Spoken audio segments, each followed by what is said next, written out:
Before we begin, let me know in the comments where you're watching from and what time it is for you right now. Enjoy the show! There are names that echo only in dreams, whispers that never cross the threshold of waking thought. Malachar is one of them. To the few who have heard it, the name arrives not as sound, but as a vibration, a pressure behind the ribs, as if the universe itself momentarily inhales before speaking. Before he was cursed, Malachar was said to be one of the voices between worlds, a being who carried divine truths across the void. He was not of light nor shadow, but the resonance between them, an entity woven from the first breath of creation. His task was sacred, to deliver words of order to the chaos beneath the heavens.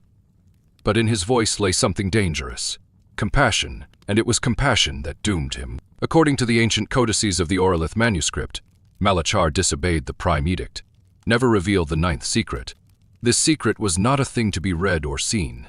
It was an understanding, a sound that could bend will, alter memory, and unravel the walls between thought and matter. When Malachar whispered it to the first mortal, an unnamed scholar who had begged for enlightenment, the cosmos itself shuddered. Stars dimmed, the boundaries between spirit and flesh thinned, and for one instant, the world remembered what it was before creation: raw sound, endless and alive.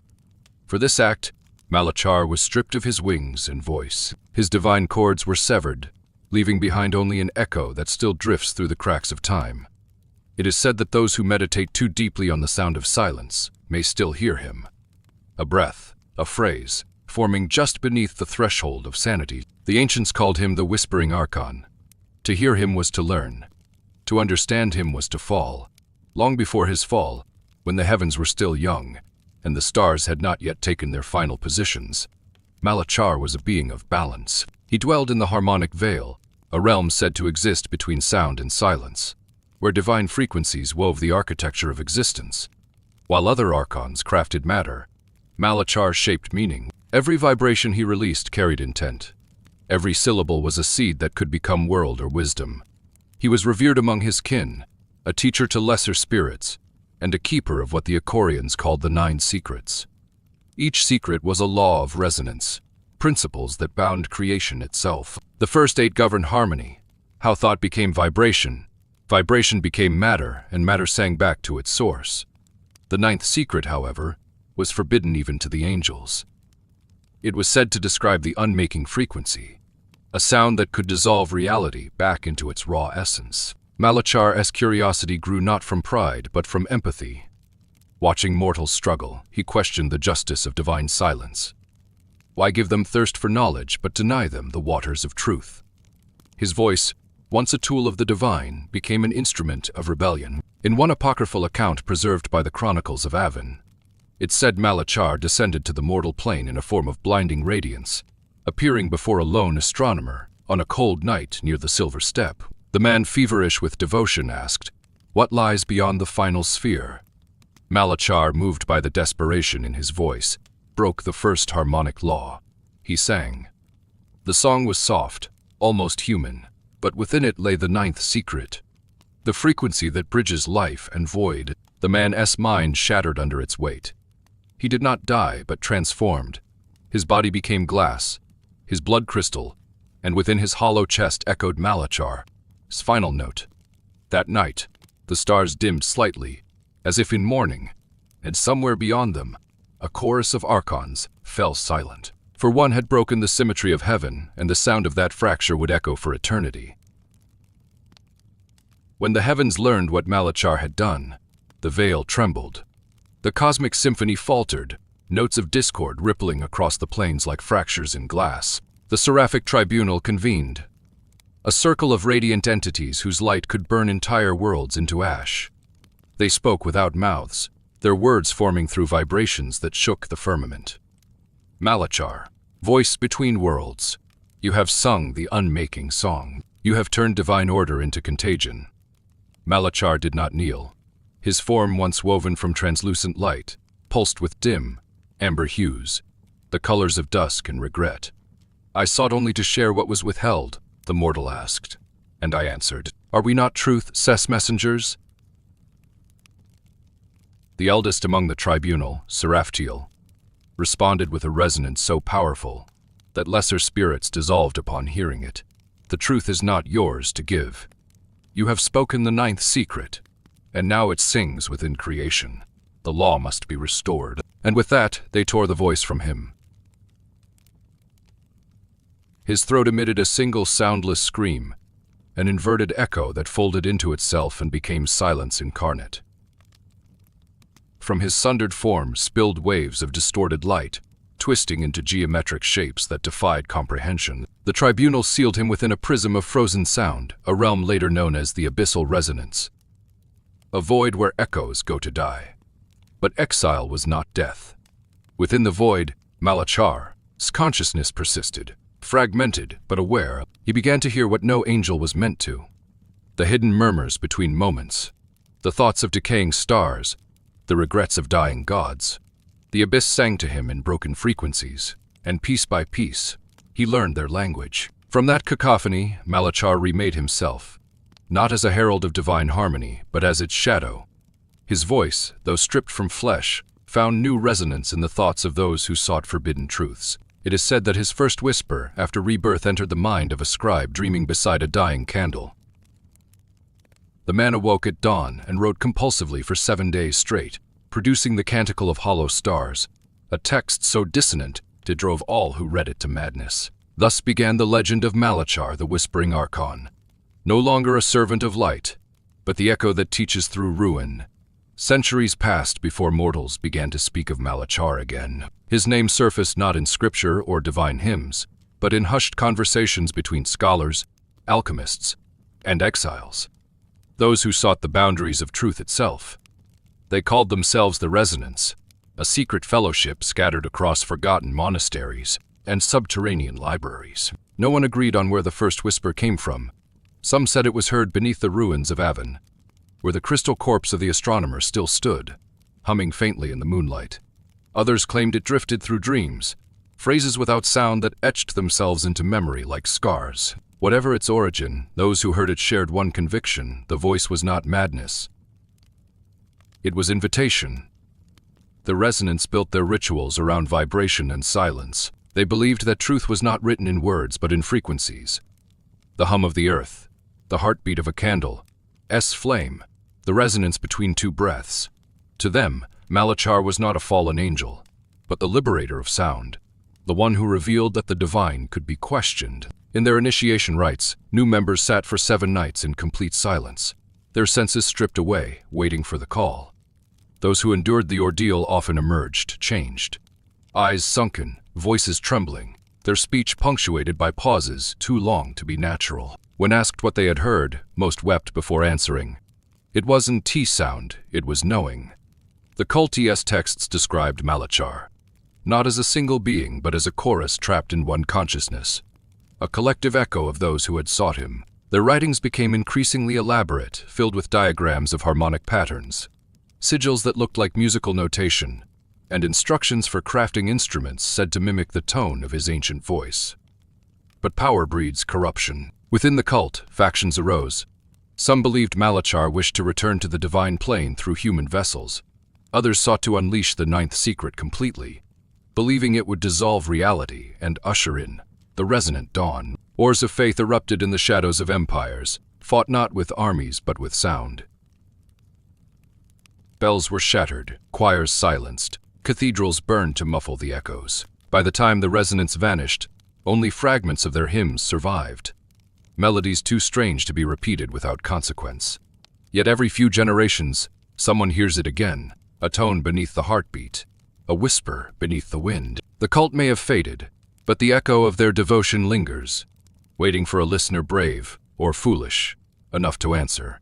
When the cult of the whisper finally fractured, its disciples scattered across continents, carrying fragments of their forbidden craft. From their rituals and obsessions were born the instruments of echo, artifacts imbued with faint traces of Malachar's resonance. None were identical, yet all shared one impossible quality: they did not produce sound, they absorbed it. The most infamous of these relics was the glass monochord of Avon, a single string stretched across a hollow crystal chamber. When plucked, it emitted no audible note, but those nearby reported hearing memories not their own, voices of lost loved ones, unfinished confessions, and in some cases, the hum of an unfamiliar language that left listeners trembling. The monochord now lies sealed in the catacombs beneath Varan Abbey, where monks chant continuously to drown out its silent pull. Another relic, the Mirror of Resonation, was crafted by a sect of the Resonants who believed Malachar's true form could be glimpsed through reflected vibration. It was said that those who gazed into it during moonless nights did not see their own reflection, but a shifting geometry of sound, lines of light twisting in time with their heartbeat. Most went blind after a single glance. A few began to speak in rhythms that matched seismic patterns of the earth itself. Then there was the Vessel of Threnody, a small bronze urn found in the desert ruins of Escod. When opened, it released a faint vibration that rippled through stone like breath through glass. Local legend claimed it contained a living silence, captured by a resonant adept who had deciphered Malachar. Harmonic sigils. The urn was eventually seized by imperial scholars, and records of its experiments vanished soon after. Each relic carried the same inscription carved in an ancient harmonic script that few could read. He who listens beyond hearing shall find the space between truth and unmaking. Those who studied the relics described feeling a pull, an almost magnetic yearning to understand. To translate the inaudible, many went mad attempting to reconstruct the frequencies they believed the relics concealed. Yet among these failed scholars rose a figure whose name still lingers in forbidden archives, Elias Var, the last resonant. Var claimed to have built an instrument capable of replaying Malachar's original voice, the one stripped from him by the tribunal. Whether through genius or madness, he succeeded in awakening something that was never meant to be heard. Elias Var was not a priest, nor a scholar of the divine. He was a man haunted by silence. Born in the border city of Oskal, Var was a musician who claimed that as a child, he could hear colors, each shade vibrating with a pitch only he could perceive. When he was 23, after years of obscurity, he vanished for almost a decade. He returned a changed man. His once dark hair had turned white, and his speech came in cadences that felt rehearsed, as though his words were fragments of a larger rhythm. Those who met him described his presence as unnervingly quiet, the kind of stillness that swallows ambient noise. He claimed he had found the true note, the frequency that binds thought, matter, and time. In the cellar of an abandoned chapel, Var began constructing what would later be known as the resonant engine. It wasn't an instrument in the traditional sense, but a fusion of alchemy, geometry, and music. Pipes of glass, strings of silver, and discs of obsidian were arranged into concentric circles that pulsed faintly when touched by moonlight. He tuned it not by ear but by dream, listening to patterns that came to him in sleep, humming fragments of a song he could barely remember. In his journals recovered centuries later, he wrote, "The voice does not speak in tone, but in balance. It is the sound beneath all silence, the heartbeat of the void. I have heard it once, and it will not stop calling." On the night of the winter solstice, Var invited 6 witnesses: a monk, a physician, 2 scholars, and a pair of blind siblings said to possess extraordinary hearing. At midnight, he activated the engine. No sound emerged, yet every candle in the room extinguished instantly. The witnesses described the sensation as being submerged in an ocean of thought, each memory vibrating, rearranging, as if rewritten from the inside out. Moments later, they heard it, a faint hum, low and mournful, rising from the core of the machine. Then, layered beneath it, a whisper.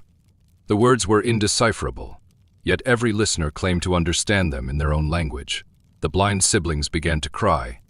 The monk fell to his knees. One scholar tore at his ears to silence the voice. When dawn came, Var was gone. Only the resonant engine remained, still trembling softly as if breathing. The 6 witnesses never spoke again. Each became mute within a month. In the margins of Var's final page, written in a trembling hand, were 4 words: "The Archon remembers me." Centuries have passed since Elias Var vanished, yet the resonance has not faded across time and continents. Strange occurrences continue to ripple through those who unknowingly tune themselves to Malachar's forgotten frequency. The world, though clothed in science and signal, still trembles when that ancient vibration stirs. It began quietly. A physicist in Prague claimed to detect a standing wave in silence, a measurable oscillation present even in soundproof chambers. Her instruments registered patterns too ordered to be random, repeating at intervals consistent with harmonic ratios found in Renaissance manuscripts about the resonance. She dismissed it as error until her recordings began replaying themselves backward at unpredictable times. Whispering phrases she swore were in her own voice. In Kyoto, a composer known for his experimental ambient works uploaded a piece titled The Ninth Secret. Listeners described a strange physical sensation. Pressure behind the sternum, tears without emotion, the vivid taste of metal. Days later, the track vanished from all platforms, replaced by silence. His followers claimed that if you played the empty file at high volume, faint voices could be heard breathing between the static, muttering in tones that matched seismic frequencies from beneath the Pacific. A monastery in Spain reported a haunting in its bell tower. At dawn each day, the bells would vibrate without striking, producing no audible tone, yet shaking nearby glass. One night, the abbot recorded the phenomenon.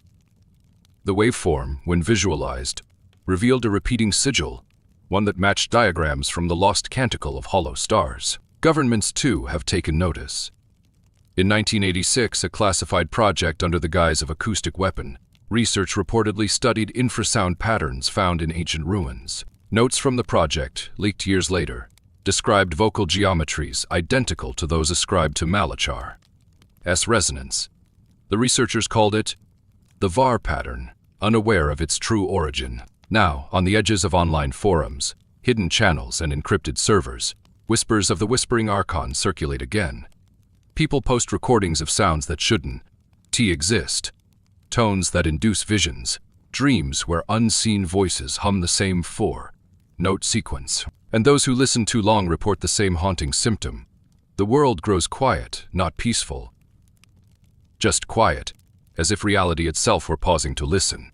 For those who study Malachar not as myth but as symbol, the whispering archon represents more than a fallen being. He embodies the paradox of enlightenment. The forbidden sound is not merely an esoteric vibration, but the metaphor for humanity. As old as struggle, the tension between knowledge and consequence. Across centuries, philosophers and mystics alike have written of this temptation. The Greeks warned of Prometheus stealing fire. The Hermetics spoke of the word that uncreates. Every culture carries a version of the same warning. To seek beyond the veil is to risk becoming the veil itself. Malachar, in this sense, is the echo of our own ambition, our hunger to hear what the gods would rather keep silent. In the fragments of Var recovered from a monastery vault in 1892, one passage stands out.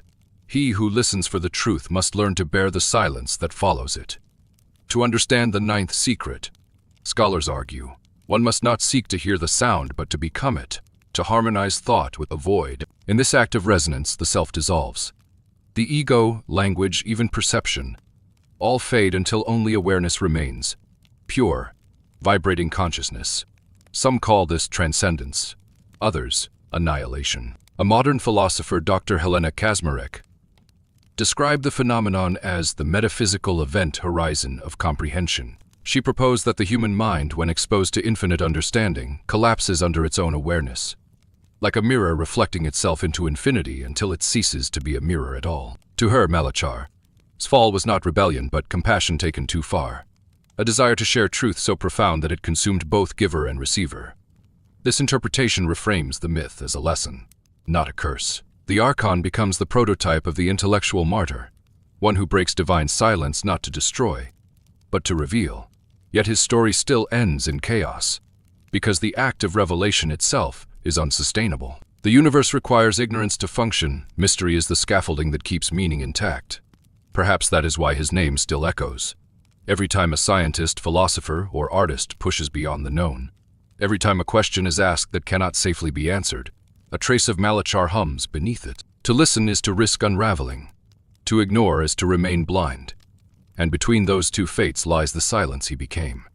In the modern age, Malachar has become more than an ancient myth. He's evolved into a living metaphor for the digital and psychological labyrinth we now inhabit. His voice, once confined to scripture and shadow, has found new resonance in the constant hum of the connected world.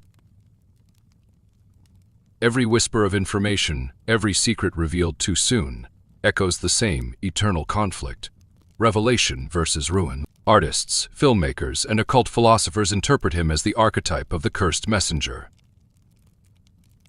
To some, he represents creators who expose too much of the human psyche, those who peel away illusions until nothing remains but raw truth. To others, Malachar is the shadow of technology itself, an invisible intelligence whispering through circuits, feeding humanity endless data until meaning collapses beneath its own weight. In online communities devoted to mythic philosophy, Malachar's sigil, the intersecting circles of resonance, has become a symbol of forbidden curiosity. It appears in ambient album covers, abstract art, even graffiti scrawled in forgotten tunnels. The symbol carries no official creed, but everyone who marks it seems to understand its warning. Seek carefully. Listen cautiously. A group of digital archivists in Berlin recently uncovered what they believe to be the 10th fragment, a recording that uses reconstructed harmonic equations from Elias Var's journals. The audio, when visualized, forms a spiraling pattern of symmetry eerily similar to star maps from the 14th century. The sound itself is nearly imperceptible, a trembling low frequency that causes lights to dim and listeners to grow still. The archivists claimed the file was self-modifying. It changed slightly every time it was played, as if learning from those who heard it. Skeptics call it a myth reborn through modern anxiety, a ghost of meaning revived by our hunger for wonder. But believers argue that Malachar's influence was never about faith or proof. It was always about invitation. The moment you lean closer to the whisper, you've already answered it. Psychologists studying the cult of Malachar often note how his myth parallels the human subconscious. The Archon is not a demon or savior, but a mirror, reflecting our own compulsion to decode the unexplainable, to find patterns in chaos even when those patterns gaze back. And perhaps that is the truest power of the Whispering Archon. He endures not because he exists beyond us, but because he exists within. The quiet urge to press your ear against the unknown, and wonder what would happen if you finally understood. And so, the story of Malachar, the angel who broke silence, circles back to where all forbidden truths begin. A single question asked too earnestly, and an answer too powerful to forget. His legend endures not because of fear, but because every listener recognizes a piece of themselves in his defiance. Who among us has not wanted to know, even when knowing might destroy us? The Whispering Archon no longer resides in myth alone. He lingers in frequencies, in forgotten data, in the moments when you pause a song and think you still hear it playing. He is the hum inside the mind when you stare too long into the void of your own thoughts. Not evil, not benevolent, just the lingering consequence of curiosity unbound. Scholars still debate what became of his essence after Elias Var's final experiment. Some say Malachar reclaimed a form of existence, diffused across consciousness itself, spreading through imagination, art, and the sciences. Others insist he remains trapped in the resonance between silence and speech, waiting for another soul to repeat the 9th secret and open the path once more. But maybe he was never truly gone. Perhaps Malachar was never a being, but a threshold, the point where comprehension ends and awe begins. Every generation rediscovers him under a different name: the Muse, the voice in the dark, the sudden understanding that both terrifies and transforms. And each time humanity must decide whether to turn away from that whisper or answer it, because the Archon's curse and gift is cyclical. Knowledge demands a listener, and silence demands a voice.